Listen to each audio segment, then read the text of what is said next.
The public relations industry, the advertising industry, which is dedicated to creating consumers, it's a phenomenon that developed in the freest countries, in Britain and the United States. And the reason is pretty clear. It became clear by, say, a century ago that it was not going to be so easy to control the population by force. Too much freedom had been won. Labor organizing, parliamentary labor parties in many countries, women started to get the franchise and so on. So you had to have other means of controlling people. And it was understood and expressed that you have to control them by control of beliefs and attitudes. Well, one of the best ways to control people in terms of attitudes is what the great political economist Thorstein Veblen called fabricating consumers.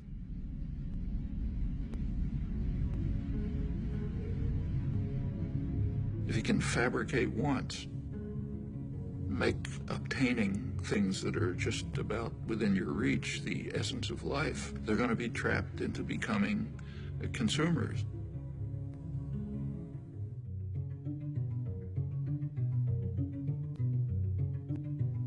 And it's done with great sophistication. You don't see many wild stallions anymore. He's one of the last of a wild and very singular breed. Come to Marlboro country. The ideal is what you actually see today, where, let's say, teenage girls, if they have a free Saturday afternoon, will go walking in the shopping mall, not to the library or somewhere else. The idea is to try to control everyone, to turn the whole society into the perfect system. Perfect system would be a society based on a dyad, a pair. The pair is you and your television set, or maybe now you and the internet, in which that presents you with what the proper life would be, what kind of gadgets you should have. And you spend your time and effort gaining those things which you don't need and you don't want, and maybe you'll throw them away. But that's the measure of a decent life. What we see is in, say, advertising on television.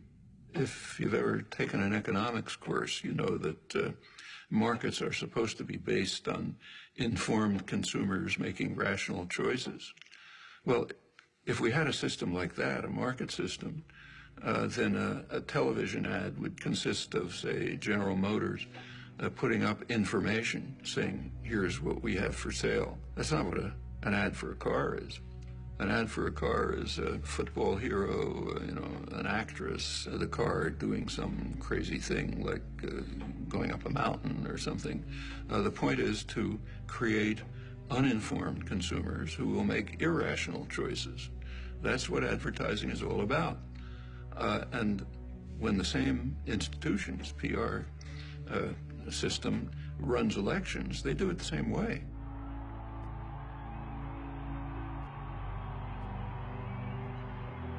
They want to create an uninformed electorate which will make irrational choices, often against their own interests. And we see it every time one of these extravaganzas take place.